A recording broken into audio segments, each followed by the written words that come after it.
All right. Well, welcome, everyone. Welcome. Thank you for joining us. We're leading a panel today called Stand Out, the Art of Marketing and Branding for Success. We are saving the best for last. My name is Sonia Tucker, founder and CEO of Global Media Connection.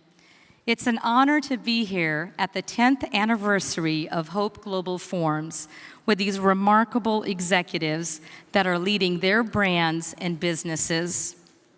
Before we begin, I would like to see a show of hands in this room so we can get a sense of who's here in this ballroom. How many of you in this room are influencers leading your brands? Just raise your hand. So these are all the influencers. How many are entrepreneurs leading your own businesses? Wow, quite a few. Now, how many of you are using social platforms to market and brand your own company? So you're on Instagram, TikTok, LinkedIn, every social platform that enables technology to connect with the world. Well, I'm going to start by asking our panelists to briefly introduce themselves, your role and responsibilities at your organization, and you do have their detailed information in your app, and you're welcome to connect via LinkedIn whenever you get a chance. So without further ado, let's welcome our panelists. We'll start with Deanna. Hi, super excited to be here. I'm Deanna. I have extensive experience in the retail and e-commerce space, previously holding leadership positions at the Home Depot and Saks Fifth Avenue, managing a P&L of over $800 million. Currently, I am a director of product marketing at Shopify, where I oversee go-to-market and growth strategies for the logistics side of the business. I'm here on behalf of our program, Build Black, where we seek to empower Black entrepreneurs to help you start, build, and scale your business. And we're currently located in the Opportunity Hub if you want any more information. And then in case any Bison are in the room, I am a graduate of Howard University.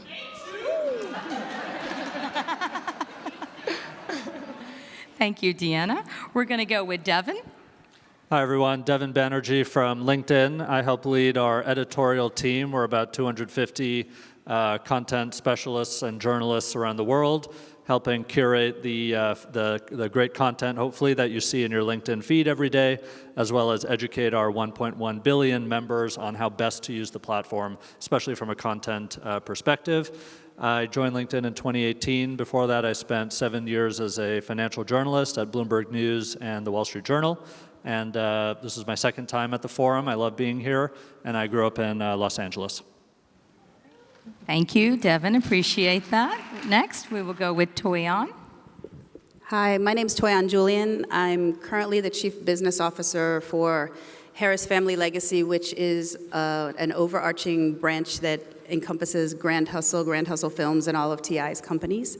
I think the big thing to say about marketing is before that I was at Apple for 15 years and I helped launch iTunes, so I'm one of the people that convinced you to get rid of all those CDs and start downloading music. So I hope that my marketing experience can help you today. Great. And Heather. Hi guys, I'm Heather Pink, co-founder and CEO of Pink Deer LLC. Pink Deer is a social media consulting and creative agency. So our agency helps influencers, brands, TV shows, etc. I got my start at the NFL, where I was there for almost a decade, and got to translate over into our company now, where we help the likes of shows like Shannon Sharp's Club Shay Shay, CBS's The Talk, NBC's American Ninja Warrior, along with many other influencers as well. Great. Thank you very much. All right, we're going to dive into some questions here, and we're going to start off with Deanna. Deanna, with your extensive background, both in retail and e-commerce, what do you believe are the most significant shifts in consumer behavior over the past few years that businesses should adapt to? Yeah, definitely a lot of shifts, especially as we come out of COVID, but really looking at the increase in inflation as well as the uncertain economic conditions. Right now, consumers are more conscious about where they spend their dollars. Also, given the fact that there is increase in inflation, It's also a decrease in brand loyalty, because what they're looking for is really value and authenticity. So when we look at authenticity as a way to build brand loyalty, consumers are really looking to engage with brands in a more personalized way. I know, Heather, you can speak to this from an influencer standpoint, and that's why you see a lot of brands are partnering with influencers in order for them to really engage with their consumers in a very personalized way. So that is very important in today's day and age, given the fact that consumers, one, don't have as much spending power as they used to have. So in order for you to really break through that competitive clutter, you really want to have a more one-to-one connection with your customers. So it sounds like engagement is very important. Building a brand loyalty is very critical.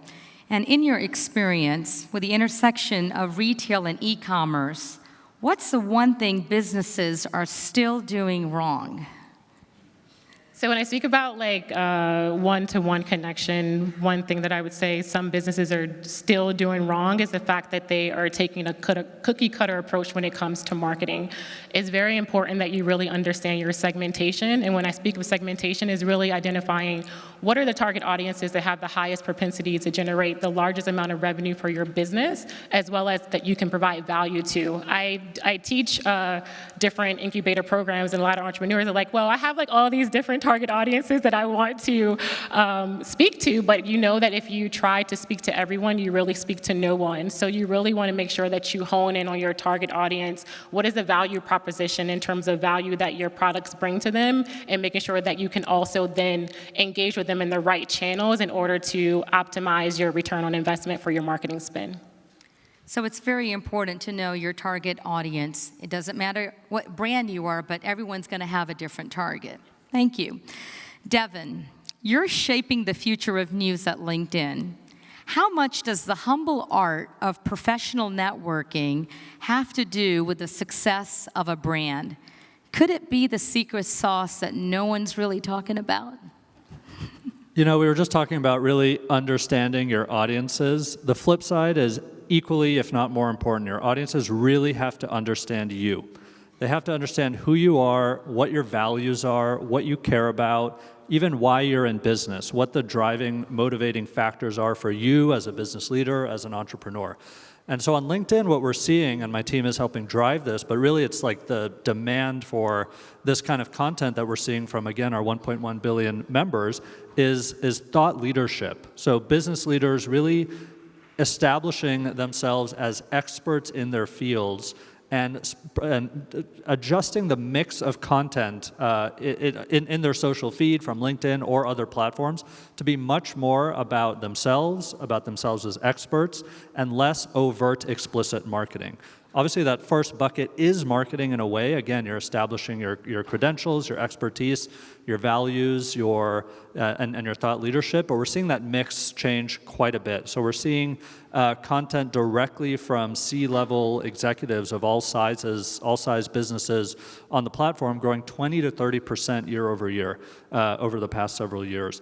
We're seeing these C-level executives be extremely rewarded for posting more on social platforms and talking about themselves. You see about 4 times the engagement on average on LinkedIn from a member, which is what we call our users, who has a C-suite title. So our members, our users, are looking for that leadership that thought leadership from business leaders, and that's a real opportunity for you all to take advantage of. So it's not always explicit, overt marketing of your products or your services or your offerings. That is important, of course. That's the direct kind of ROI and revenue generation, but you have to kind of lay the groundwork with consistent content about, again, who you are, what you care about, and why you're in business. So thought leadership, you would say, is very critical, and engagement, really, on LinkedIn. Toyon, you straddle the worlds of technology and music. How do you think the marriage of creativity and tech is changing the way we market things? You know, it's interesting. I have these conversations with my artists all the time because all they want to do is be in the studio, make videos, and then make millions of dollars. So they think that's the formula. So the good thing about technology is it now allows you to get out to a lot more people. And the good and bad of it is there is no barriers for your creativity. So whether you're a musician, you're a painter, you're whoever, you can put your stuff out there. I think that technology is a tool, and you have to think of it that way. And a lot of people are like, oh, I don't do social media, I don't do this, I don't do that, I don't know how to do it. My suggestion would be, and she obviously can talk about it more than I can, but find the one that you're comfortable with, because it's really about being yourself. People are buying you and what's true and what's authentic. And I tell that to my artists, be yourself. Do the one that's comfortable. If you don't like TikTok, don't do it. I don't care if everybody's telling you to. If you do it, it's gonna look fake, inauthentic, and you're gonna hate doing it. You're not gonna do it regularly, and it's just not gonna get the engagement you want.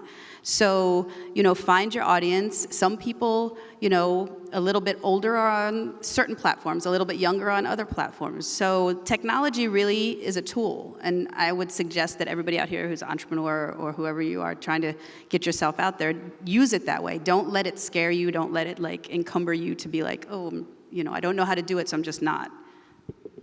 Got it. Great. Thank you very much for that. Heather, social media isn't just for selfies and cat memes anymore. How can brands avoid the cringe and actually be authentic on platforms? I mean, I still think there's a lot of cat memes out there still going around, so I don't know exactly if that's 100% true. But I think there's a common theme that everyone here has already touched, and it's authenticity. Mm-hmm. More than ever now, you have CEOs or people like CEOs on TikTok and Instagram showing you the entire process of what a product is, or hey, this is the journey of me creating this. And more than ever, people are craving that and wanting to come along for the entire journey of it and trying to see, okay, I want to see them go from here to here. And I think that is one part. And the other part is not only being out there, like what you said, it's understanding the audience. So you may say, I have a product, but who's actually buying it is actually someone that's the age of 30, who's probably solely on Instagram, maybe touches TikTok. And you have to start there, because you have to know your audience, and you have to know where they are at. There's tons of research out there for that. If the Gen Zers are buying your product, they're probably on TikTok and Snapchat. So I think understanding where the audience is and trying to captivate and energize that specific audience that you have on that specific platform, that's, I think, the way to go. Thank you. That's very helpful. Now we're going to jump into talking about using unique selling propositions and brand differentiation. So this is for any of you guys that feel comfortable answering this question. So let's say you're a small business with zero marketing budget. What's your little trick to finding your unique selling point when no one is really giving you a cheat sheet or a roadmap? Go ahead, Deanna. Yes, I'll take it. So if you have a zero budget and you're looking to determine your USP or unique selling proposition, you really want to start with research. So talking to people, whether it's within your network and your community, and talking to them to really identify what your unique selling proposition is. So that comes at no cost, except for, of course, the hours that you're spending doing the research. But I think that is critical for anyone, even if you're starting out or your business has been operating for several years. It's very important that you always keep a pulse on your customers and have research, whether it's quantitative research or qualitative, and talking to them directly. I'll just add to that quickly. Anytime we work with an influencer, they may say, I want to be known for this, or I want to do that. And that's the first thing that we do is, I want to be known as, I want to create dad content, and be known as a go-to dad and do this and do that. Well, who's doing it really well in this space? And that's the number one first step that we take. Got it. Okay, and I'm going to be the old lady in the room, because I am. Don't forget the regular marketing. Find out who your people are that are buying it. If you have 10 customers, ask them, hey, if you can refer me 10 people, I'll give you a 10% discount. Don't forget the regular marketing. A lot of people start looking at technology and think they can throw their stuff up on social media and they're going to suddenly make $1 billion. I tell some of my artists, there are artists out there that have 10,000 solid fans. They pay them $100 a year for t-shirts and music and whatever, and they make a good living. So super serve the people that love your stuff. Ask them, why do you love my stuff? Why do you keep coming to get my stuff? Why have you bought 10 t-shirts? Who are you giving them to? Can your kids wear one to school? I'll send you one for free if they'll wear it to school and show their friends. So, just remember that there's also that human factor, because people want to support people. They want to help you. So I, like I said, old lady in the room, but I still tell my artists, go talk to kids, meet your fans, do all that stuff, because that matters. Great. Devin, would you like to add anything to that?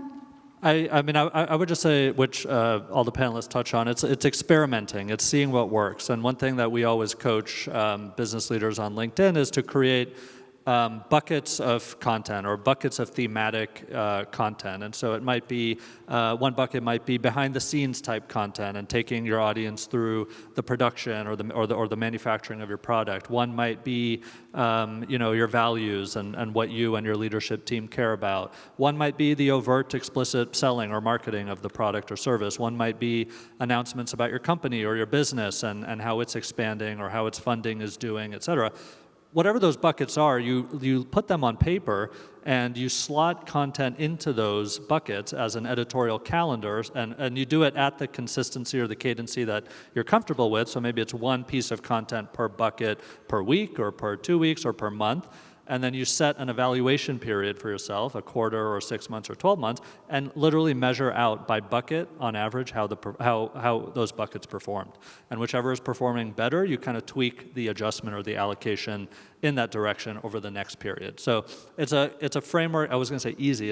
Maybe it's a simple or straightforward framework to begin with. And again, when you have zero kind of marketing budget, to go hire a fancy agency. Great. Thank you, Devin. Deanna, let's talk product innovation.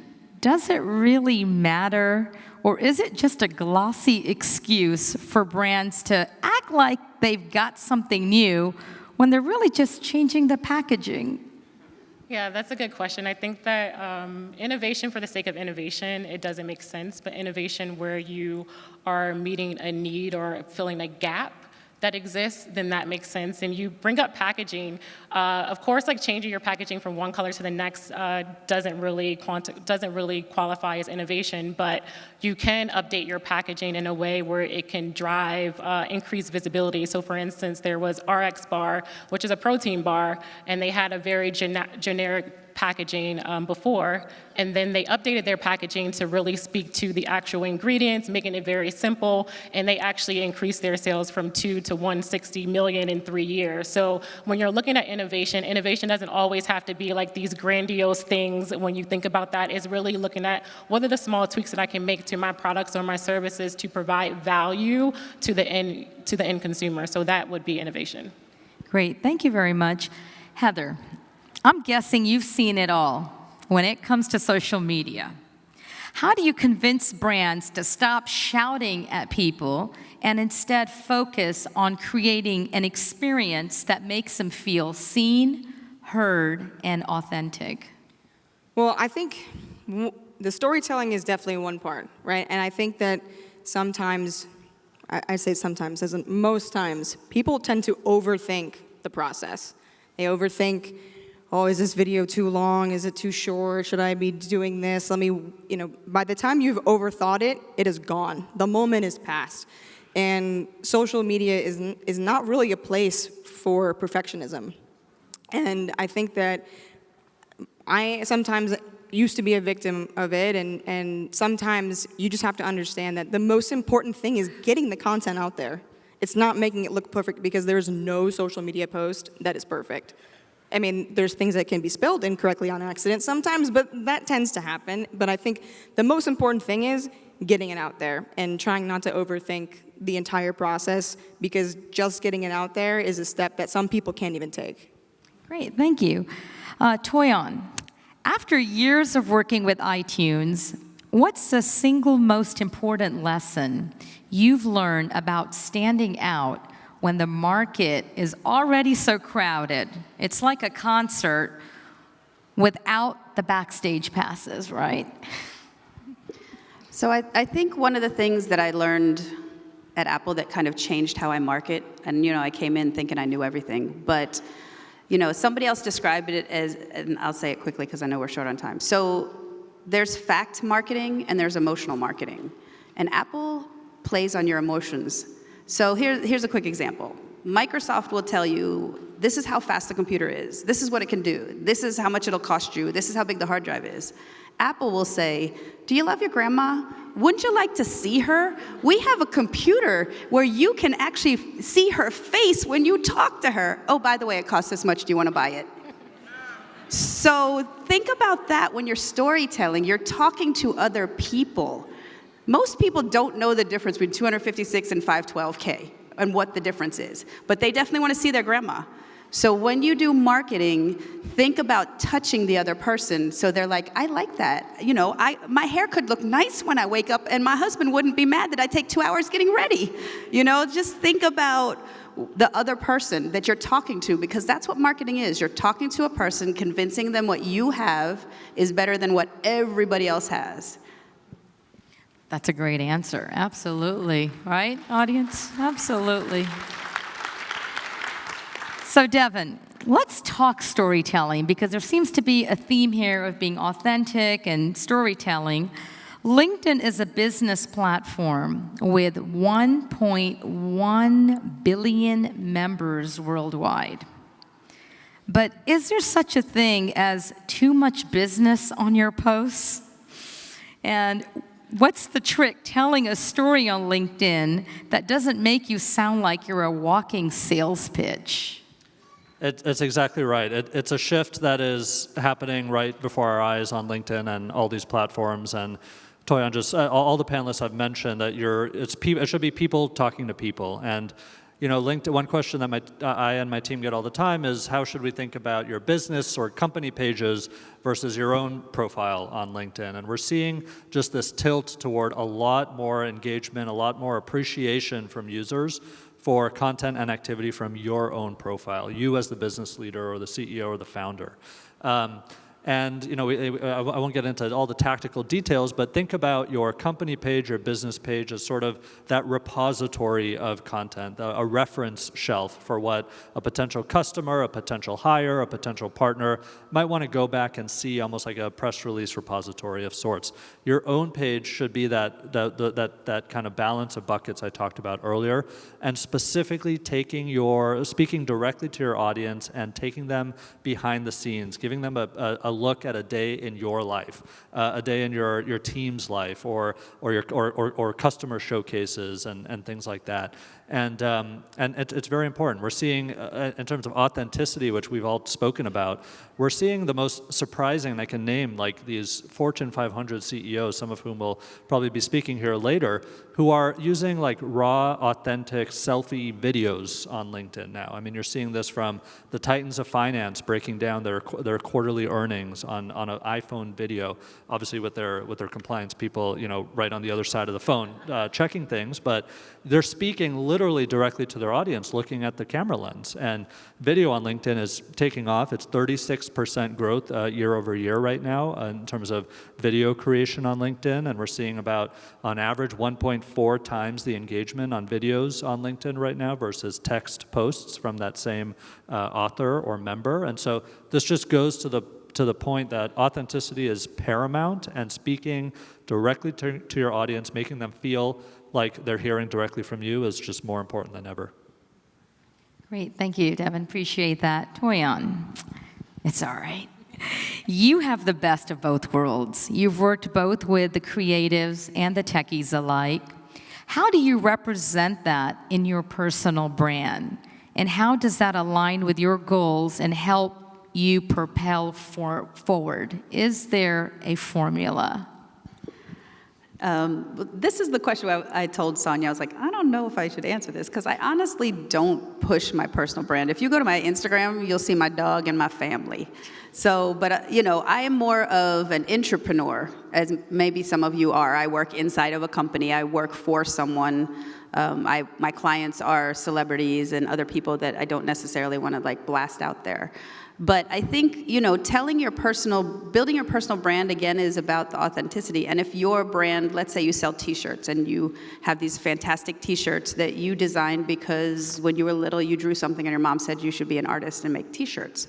I think your personal brand should really focus on that and really be authentic, you know. And how do I propel my own personal brand? You know, one of the things I say to people, this is left of marketing, but if you're an entrepreneur, is really your work speaks for itself. So, I work really hard. Everybody that knows me knows I work really hard. I keep my word, which is something that a lot of people don't do. And one of the biggest things that I do a lot, and I learned this from Steve Jobs, is I say no more than I say yes. Because if you don't say no, somebody doesn't have a plan B. They're waiting for you to say yes. The kindest thing you can do, if you know you're not going to do it, is say no to someone and just let them go and figure out the other way that they're going to do it. So that's a little left of the question, but I wanted to throw that in there. Thank you, Toan. I know you didn't want to answer it, but I appreciate it. And I look at no as a next opportunity. What's the worst thing somebody can say? So, Devin, LinkedIn has the professional edge, but is there such a thing as being too professional when it comes to a personal brand? Where's the line between showing off your skills and, well, boring everyone to death? Yeah, it's a great question. And first of all, I just feel like we're all in a therapy session with Toyan. I'm learning so many life lessons. Like, I don't even want to talk about my stuff. I just want to keep listening to Toyan. Yeah, I mean, the personal and the professional is totally blurred now across all platforms. And people used to think of LinkedIn, and probably still predominantly do, as a buttoned up professional network where you should not be talking, even like personal content about your family or your vacations or your travel or things like that. I mean, we don't, our algorithm or anything doesn't explicitly take these things into account, but it's, again, testing what your audience would like to see. And I think what we're learning from these panelists, and what I said earlier, is that customers more than ever, prospective talent more than ever, for those of you who manage teams and are looking to hire, just especially with the younger generations, they are looking to who they are going to work for as people, and people with values, and they want to align those values with yours, or their values with yours. And it's just more important than ever. So customers, employees, prospective investors even, especially in the venture space, are a lot more values driven in a very positive way than ever before. And so the personal and professional from your content should be one and the same. Everything should tie back to your mission, your vision, and your values, and they're not separate kind of marketing strategies or social media editorial strategies. Great, thank you, Devin. If you don't mind, could you elaborate and discuss the acronyms? You don't want me singing this, but I'm ready to do it. It's called A, B, C, D, E. I'll stop. You go for it. Thank you, Sonia. It's a simple framework to try to get people to remember some of our best practices. And A, which is not going to surprise any of you, is authenticity. It's what every panelist has spoken about. It's speaking in your own voice and from yourself, not PR advisors. They're important and they can help shape your message, but it's really speaking for yourself. B, which is the kind of forced one in the acronym, but it's bringing something to the table, especially with thought leadership. When you're speaking about industry trends or topics in the news, you want to be advancing the conversation in your own way. So leveraging your own experiences, your own expertise to give that forward-looking or that forward spin on the news or industry trend. C is consistency. It's very important on any platform. If you're building an audience, you really should be consistent. When someone clicks follow or connect with you, they should kind of expect that for the content that they saw that made them do that, they'll see more of that from you going forward. And then quickly, D is like distribution by yourself. You shouldn't rely 100% on these platforms to distribute your great content. You really have to put it in different places, put it in your email signature, start a newsletter and share that link in your customer emails and on your website, and you have to do some distribution on your own. And then finally, engaging with your audience. Audiences want that two-way communication. If they're going to comment on something you've posted or shared, they would love to be rewarded by you for doing so, or at least recognized by you for doing so. So liking their comments, replying to their comments, it shows that you're not a kind of faceless business or corporation or CEO or founder, but you're someone who is there to have a two-way communication and conversation. So just to recap what Devin said, and I'm not going to sing it, but A is being authentic, B, bring something to the table, C, consistency, D, distribution, and E, engagement. So those are very critical acronyms to apply as you take this session and implement it in your day-to-day. So we're going to start with you, Heather. You've built one of America's most prestigious brands, laying the foundation for NFL's social strategy. How do you create something that's both aspirational and authentic without veering into look at me territory? Yeah, I think some of our influencers have that sometimes struggle when they come to us of, I don't want to come off as too, bragging or look at me. And I think that is hard. The most important thing, like I said before, is getting out there. That's the tough part. With our influencers, how we've talked with them is, what stuff are you the most passionate about? And what stuff do you not want to talk about? What stuff is just in here? We have someone who their favorite thing to do is go to the gym, but that's their time that they get to have for themselves. And not everything has to be on social media. And I think that's the beautiful thing about certain influencers, right, is not everything has to be on there. I think at the end of the day, I'm just speaking on behalf of some of the influencers that we have, they have the common theme of wanting to create their own community. Their community being different, whether it's fathers or people that just want to see more of their content, whether they're in TVs or movies. And they have to work with them. We have to create content in order to continue to feed and energize and grow that community. As long as everybody's on the same page with that, it works out. But there are tons of things that they don't show, and we respect that because just not everything has to be on social, and that's totally okay with that. Good. Thank you. Thank you for that. Deanna, e-commerce has its own set of rules, but when it comes to personal branding and company branding, how do you prevent them from becoming awkward roommates who don't quite get along? So Devin actually spoke a lot about this in terms of just making sure that there's consistency in terms of your brand across touch points. So he just mentioned in the sense of the fact that there are more and more CEOs, entrepreneurs that are really utilizing their own personal pages to really speak to their target audience, and consumers are engaging not only with the brand page, but also the pages of those that work for the company. So it's very important that you maintain consistency in terms of your brand value. So it's not like a drastic difference when I'm engaging with the CEO of the brand versus the actual brand page. So you just want to make sure that it's very consistent in terms of how your brand shows up across all customer touch points. Great, thank you. Devin, what are some of the principles that carry over from your outside activities to work? You're a licensed pilot, and you were a competitive tennis player. How can your experience connect with the very entrepreneurs in this very room striving to brand themselves? Actually, the personal experience, Sonia, I'll touch on, because those ones that you mentioned, I don't put on my social media really, and maybe I should. But my parents, I was telling you about this earlier. I grew up. My parents are entrepreneurs, and they're immigrants to the U.S. from India in 1979, and started their own business, which to me is the most boring, dry business I'd ever heard of as a kid growing up. They do regulatory compliance consulting for small financial services firms. And so they help them, comply with financial regulation. But my dad was an electrical engineer in India, and he always had an affinity for technology. And he just, when the internet came along and social media came along, he shocked all of us by embracing it super early and super enthusiastically. And he's become a thought leader in his own right in this kind of niche area that I still find pretty dry and boring of financial regulation. And it has won, and my parents have their business together, it has won them so many clients, so many speaking opportunities for him. He's on association boards and advisory councils and things left and right all across the country, and it all came from just talking about what you're already an expert in. You're naturally an expert in what you do, what we all do day to day. But talking about, and I'm not to a degree where any of us, you shouldn't be doing it to a degree where it's uncomfortable or inauthentic or forced. But the way that is comfortable and authentic to you, just talking about what you already know and do.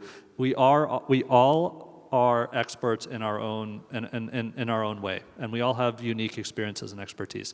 And so that is really what actually molded me the most, Sonia, is seeing my parents, who are very academic and very smart and very intelligent, very hardworking, make time for, like, they have a newsletter for their clients that I helped them edit as a kid, and they do social media, and they've always kept up their website. So things that sound fundamental table stakes, but are more important than ever in authentic marketing and communication today. Great, thank you, Devin. Heather, you touched upon this earlier, and you mentioned NFL, Fantasy Live, NBC's American Ninja Warrior, over 200 million views on TikTok. Club Shay Shay, over 4 million views across the platforms in 5 months. You brought sponsorship to the table. Let's talk about strategy. You mastered the art of social media strategy. What's the real trick to balancing engaging content that keeps those fans coming back without annoying the hell out of them? Yeah. I think one of the things about those brands is thinking about it not just one step ahead, but 5 or 6 steps ahead, in the sense of how can we be really consistent? Because we didn't just have, for example, in American Ninja Warrior case, we were out there shooting every single day to have consistent content throughout the entire season. You can't just start off with one thing and then put all your effort into it, and then nothing else comes afterwards. You have to be really consistent about it. So it's really thinking about ahead. You know, something, Devin, that you touched on is you have to be consistent. And you have to think about, okay, what is this launch of this one thing I'm going to do? But how am I going to back it up? What's the long-term strategy in addition to this? You know, and if you and your team don't have that, then maybe you should hold on a second and think about that first. Because some of those things only propelled the success of others for us as well, too.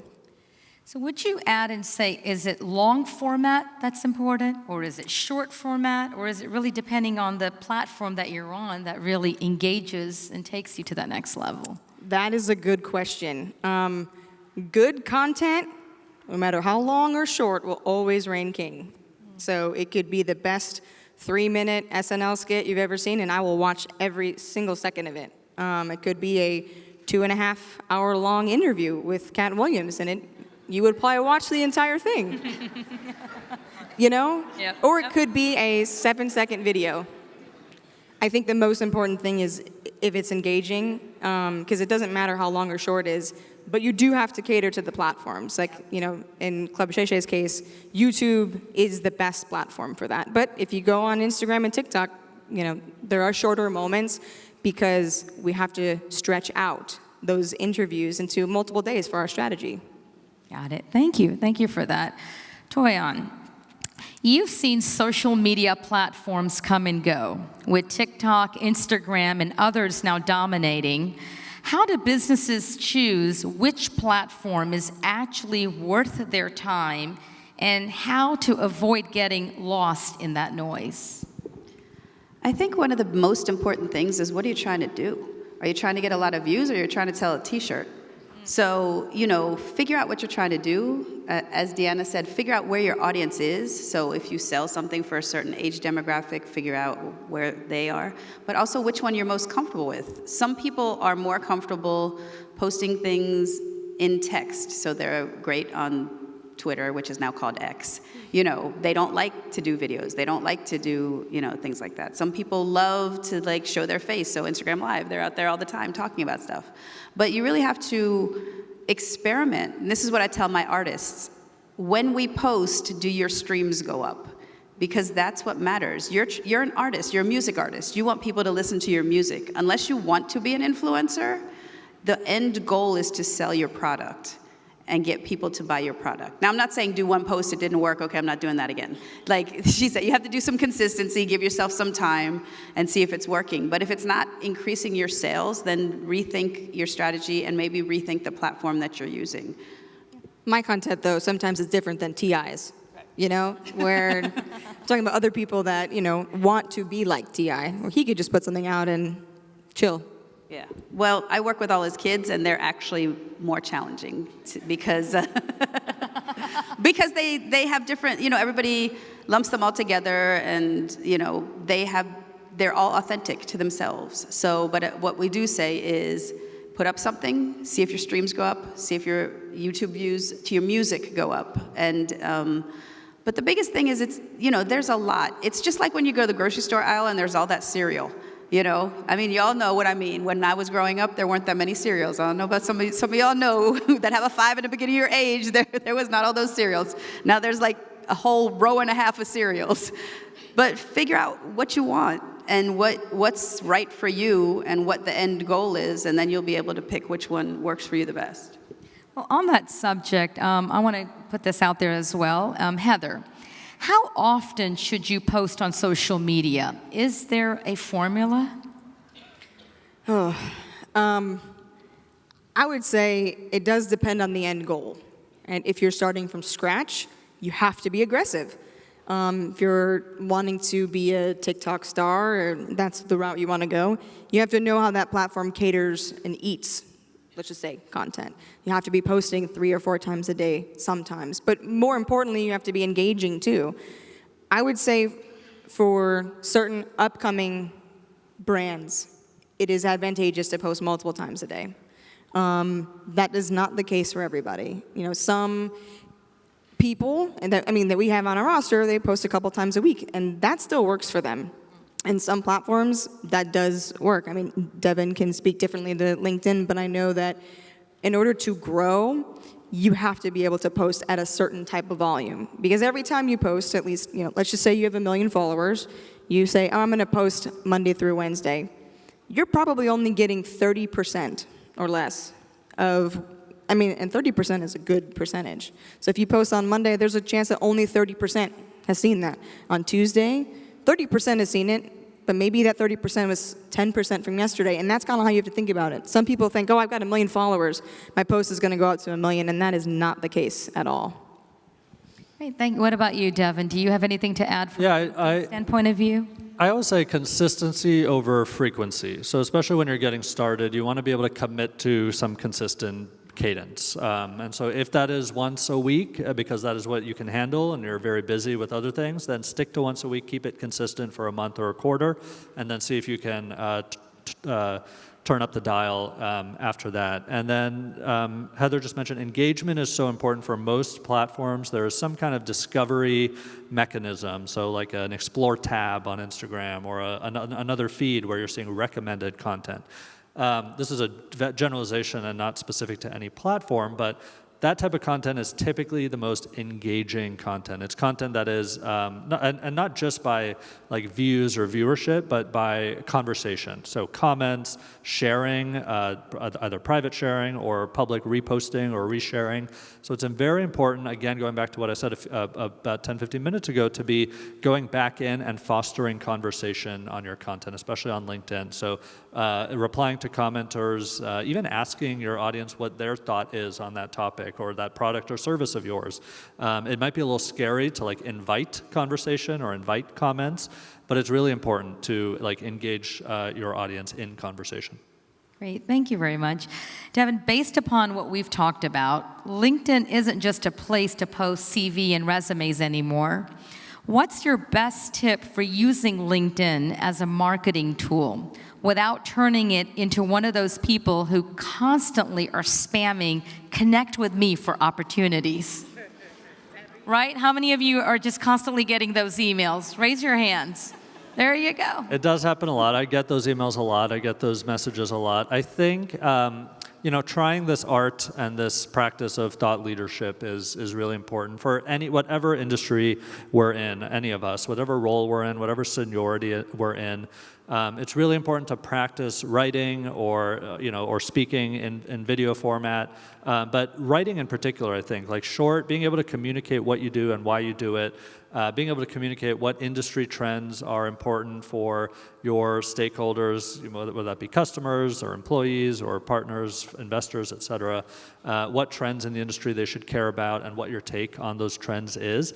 It's really good practice. It's very fulfilling. It makes it even crystallizes, I'm sure many of you have heard this kind of dynamic. It really crystallizes your own thinking, that art of distilling it yourself into a short post on a social platform. So I would try that out. You can look at kind of what's trending on LinkedIn or what's in the news on LinkedIn. If you're on your LinkedIn home feed in the top right, there's a little module called LinkedIn News, which my team runs, and it's all the news of the day across major industries. And if you see something in there that you have a relevant expertise in, you can click on it and contribute to the conversation directly in there. So it's good practice, I think, for all of us, regardless of what industry or business we're in.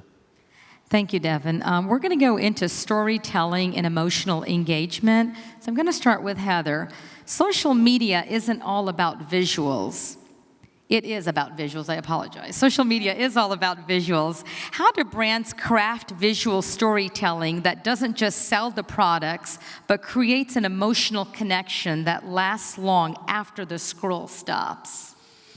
Well, I think in order to get there, you have to know that the most important thing about social media content is the first 3 to 4 seconds. And the hook, if you guys are familiar, if you guys watch lots of TikToks about this, the most important, if you don't captivate your audience in that first 3 to 4 seconds, then the rest of your content, they're not going to see. They're going to scroll right past.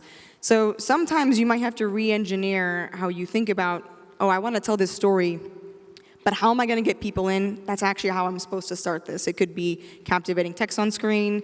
It could be pulling the best moment and putting it at the beginning and then starting over, cold open. And I think that would probably be the best way to do the storytelling, is understanding that the most important thing outside of the story itself is to captivate the audience at the beginning.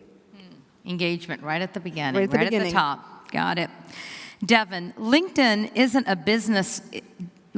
a business-first platform, but storytelling is universal. What's the real key telling a story that doesn't just fill up the space on your feed, but actually moves people emotionally and personally? I actually love what Heather was just talking about, the hook. Some of the best content we see on LinkedIn, and obviously this can get gimmicky and gamified, and we've all seen that, but a hook is like bringing what you are about to talk about or what you're about to share and tying it to what a common pain point or problem that your audience probably has, or something that they are wondering or they are probably contending with or struggling with their own businesses or in their own professional lives or careers. And so that's often like a question at the top of a post or at the beginning of a video, like how do you solve for this, or how do you approach it? It's kind of a how-to construct, and that is like I won't say that's an easy win on a platform like LinkedIn, but it's a pretty simple and straightforward win. So tying what you're about to talk about directly to a pain point or challenge that you think your audience has is a critical and kind of a simple place to start, I would say. Thank you. Deanna, in retail and e-commerce, how do you use emotional branding to turn one-time buyer into a repeat customer? So I want to speak to what Toyan mentioned in terms of Apple and the fact that they're using emotional branding, but I feel like emotional branding is definitely really strong when you're trying to drive that first-time conversion, but really what drives repeat purchase is really having a frictionless customer experience. So for Apple, it's like, yeah, you pulled me in with the emotional branding, but I continue to purchase from Apple because it's connected. It's connected to my laptop, to my Apple Watch, so it just provides a very frictionless experience for me. So for you as entrepreneurs, when you look at driving repeat purchase and brand loyalty, you really want to look at your end-to-end customer experience and making sure that you are providing a really good experience for your consumers. Is it easy for me to get in touch with customer service? Is it easy for me to return the products? It's just very important to look at those small things, as well as something that I've done when working for Saks Fifth Avenue and Home Depot is I always comp shop my competitors. So I go through their entire end-to-end process and then identify what are those moments where I can delight my customers and differentiate myself against my competitors. So really looking at your end-to-end customer experience. Thank you. Thank you very much. We have unfortunately run out of time here. And before we depart our parting ways, I would like to see if you guys have 2 to 3 takeaways for our audience before they exit this room after attending this session. start with Evan. Yeah. Sure, yeah. Like I said, experimenting is so critical. There's no formula for success in marketing generally, I would say, but in social media especially. So you have to experiment. That buckets framework I mentioned earlier is probably the most popular place that I see companies and entrepreneurs and business leaders start. So laying out some buckets of expertise that you're comfortable talking about, putting that against a calendar and making an editorial calendar out of it and measuring by bucket how things are doing and tweaking that mix going forward. Great. Deanna? So outside of the things that we discussed today, I would say like learning from everyone that's in here. So I'm introverted by nature, but I've found that in my career, as I progress, it's very important for me to step outside of my comfort zone and really network. So I think like using this opportunity here to really, 'cause that's the best way that you can learn about like what's working, what's not working, is really communicating with other like-minded entrepreneurs. Thank you. Toya? I think one of the key things I'd say is find your tribe. So find your friends that are going to market for you. Find other companies you can partner with that you think similarly. Maybe you have complementary products. Just really be out there and have other people champion for you, because it gets exhausting championing for yourself all the time. So if you have a tribe, you could be like, I'm taking a day off. Can you please answer these emails for my customer service because I'm tired? You know, because some of you guys out here are sole proprietor entrepreneurs trying to make it happen. So if you have a tribe, even just, girl, today I had the worst day, just tell me I'm still wonderful. You know, just make sure you have your support system, because I know there was a panel before, but your mental health is the most important thing as well. He Heather? took mine. I'm just kidding. Judging from the hands that got raised, I would use social media as a tool and don't overthink it. I would do the research, understand where your audience is at, understand what content you like to engage with, and try to emulate that, but in whatever you need to do. But just try to get out there, because there's tons of hands that weren't raised. That means the people that had their hands raised probably have an edge up on some level. Great. Well, as we come to a close, I'd like to thank everyone for their participation, Deanna, Toyanne, Devin, and Heather, and my sincere gratitude to Mr. John Hope Bryant for this opportunity. Thank you, everyone, for joining us today. Thank you.